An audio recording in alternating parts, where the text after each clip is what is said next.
আমার লাইফের সবথেকে বেস্ট মুহূর্ত বা সময়গুলো আমি এখন পার করতেছি। আমার প্রত্যেকটা সেকেন্ড, মিনিট, মুহূর্ত বা দিনগুলো অনেক, অনেক মনে থাকবে আর মনে থাকার মতনই কিছু মুহূর্ত। আসসালামু আলাইকুম, welcome to my another video.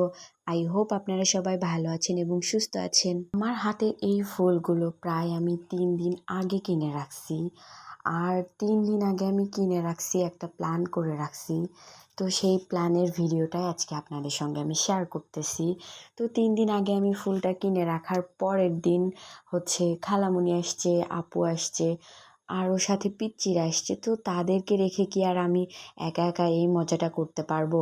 তো তাদের সঙ্গে আমি ফুল ২ দিন একদম অফলাইনে এত মজা করছি। আসলে অনেক দিন পর সবার সঙ্গে দেখা হলে আর সেইভাবে কোনো কিছুতেই অ্যাক্টিভ হইতে পারি নাই।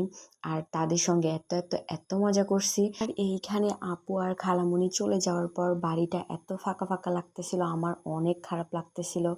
আর তখনই আমার মনে পড়ছে যে আমি গত ৩ দিন আগে ফুল কিনে ফ্রিজে রেখে দিছি। ফুলগুলো হয়তো নষ্টও হয়ে যেতে পারে। তো আমি প্রায়ই খুলে দেখছি যেন নষ্ট না হয়। তো এইখানে আমি একদম পায়ে আলতা দিয়ে হাতে ফুল পরে রেডি হয়ে বসেছিলাম। তারপর আমার ভাই যখন চলে আসছে তো তাকে দিয়ে এইখানে আমি অনেক সুন্দর সুন্দর ছবি উঠায় নিছি, যার অনেকগুলাই আপনাদের সঙ্গে আমি শেয়ার করে নিছি। তারপরে এই ভিডিওগুলো আমি একাই ক্যাপচার করছি, যেহেতু আমার ছোটো ভাই আমাকে রেখে আবার প্রাইভেটে চলে গেছে। তো আমি চাচ্ছিলাম তার যে ১০ থেকে ১৫ মিনিট সময়টা হাতে পাইছি, তো সেইটার ভেতরে আমি অনেকগুলো ছবি ক্যাপচার করে নিছি। আর এইখানে আমি এই ভিডিওগুলো আমার পছন্দ মতো করছি। আমি যে ভিডিওগুলো মেক করতে পছন্দ করি। তো আপনারা আমার এই ভিডিওগুলো কার কাছে ভালো লাগে অবশ্যই আপনারা কমেন্ট করে জানাবেন। তো আমার পুরা দিনটাই অনেক মন খারাপ দিয়ে গেছে। তবে শেষটা অনেক সুন্দর হইছে।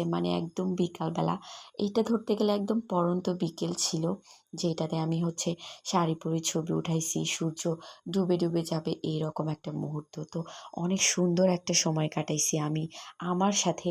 তো পায়ে আলতা দেওয়ার পর আমার নিজেকেই কেন জানি অনেক ভালো লাগতেছিল। আর প্রায় ৬ বছর পর মনে হচ্ছে আমি পায়ে আলতা পরছি।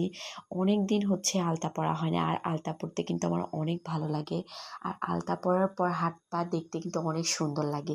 কিন্তু তারপরে যে অসুবিধাগুলা হয় সেটা একমাত্র যারা আলতা পরে তারাই বুঝতে পারবে, যে এরপরে হাত পাগুলো দেখতে কতটা বিচ্ছিরি লাগে। আর এইখানে আমি পার্সোনালি অনেকগুলো ভিডিও ক্লিপ স্কিপ করছি, যেটা আমি একদমই অ্যাড করি নাই।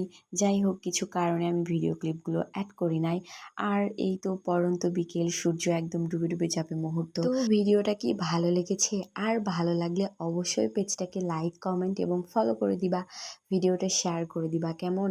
আর আজকের যে আমি শাড়িটা পরছি, এইটা কিন্তু আমার আম্মুর আলমারি থেকে বের করে পরছি।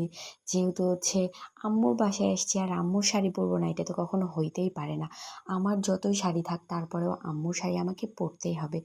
তারপর ছাদ থেকে নেমে গেছি, আর নামার পর এই ফুলগুলো ছিঁড়ে এইটারও একটু স্ন্যাপ ভিডিও নিচ্ছিলাম। তো আমার এই পুরো ভিডিওটাই একমাত্র ছিল আমি আর আমিময়, আমার খুব ভালো লাগার একটা ভিডিও। যদিও আমার ইচ্ছা ছিল সাদা শাড়ি পরবো, কিন্তু কিছু কারণে আমি সাদা শাড়ি স্কিপ করছি, যার কারণে মনে হয়েছে যে আমাকে এখানে নীল শাড়ি পরলেই একদম পারফেক্ট লাগবে।